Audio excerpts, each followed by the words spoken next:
एकनाथ शिंदे को महाराष्ट्र की सियासत से दूर करेगी बीजेपी। अजीत पवार की एंट्री से खतरे में एकनाथ शिंदे की कुर्सी। एनसीपी के अजीत पवार को डिप्टी सीएम बनाने वाली बीजेपी का क्या है गेम प्लान।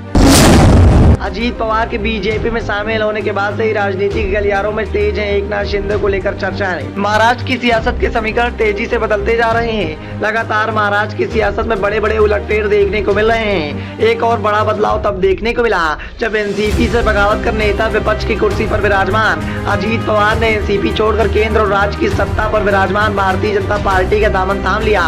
एकनाथ शिंदे की सरकार में अजीत पवार को डिप्टी सीएम बनाया गया। अजीत पवार के सरकार में शामिल होने के बाद एकनाथ शिंदे के द्वारा कहा गया।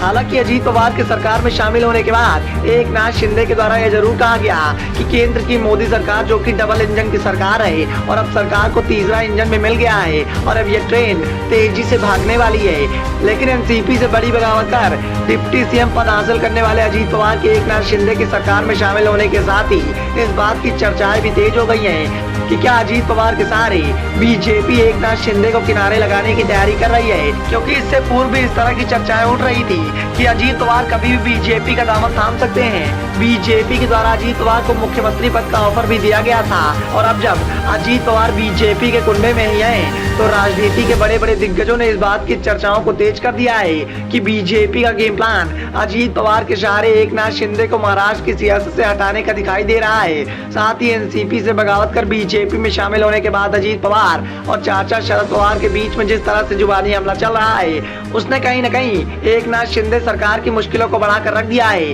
क्योंकि अजीत पवार के बीजेपी में शामिल होने के बाद अपनी चुप्पी को तोड़ते हुए चाचा शरद पवार ने नरेंद्र मोदी का धन्यवाद किया।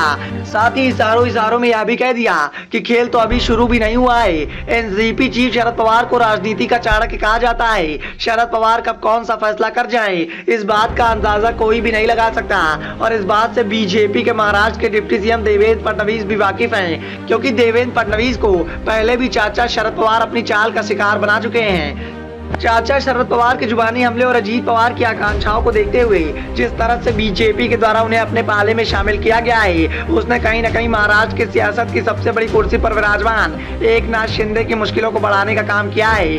क्योंकि एनसीपी से बगावत कर बीजेपी में शामिल होने वाले अजीत पवार भी मुख्यमंत्री पद का सपना देख रहे हैं। वो कई बार अपनी आकांक्षा को जाहिर भी कर चुके हैं। साथ ही खुले मंच से वो ये भी कह चुके हैं कि डिप्टी सीएम बनने का सपना तो उनका पूरा हो गया लेकिन अब उनकी ख्वाहिश मुख्यमंत्री पद की है। अजीत पवार की आकांक्षाओं को देखते हुए एकनाथ शिंदे की कुर्सी खतरे में दिखाई दे रही है। क्योंकि अजीत पवार भी महाराष्ट्र की सियासत की सबसे बड़ी कुर्सी पर राज करना चाहते हैं और अजीत पवार के सामने सबसे बड़ी मुश्किल के रूप में एकनाथ शिंदे खड़े हैं। क्योंकि जब तक एकनाथ शिंदे हैं तब तक अजीत पवार को किसी भी कीमत पर महाराष्ट्र की सियासत की सबसे बड़ी कुर्सी यानी मुख्यमंत्री पद की कुर्सी नहीं मिल सकती है। ऐसे में अजीत पवार के द्वारा सबसे पहला काम अब एकनाथ शिंदे को किनारे करने का ही किया जाएगा।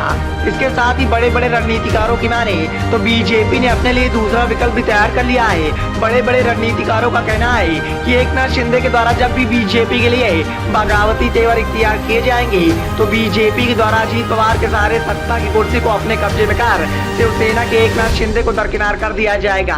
Bureau report, the noise of India.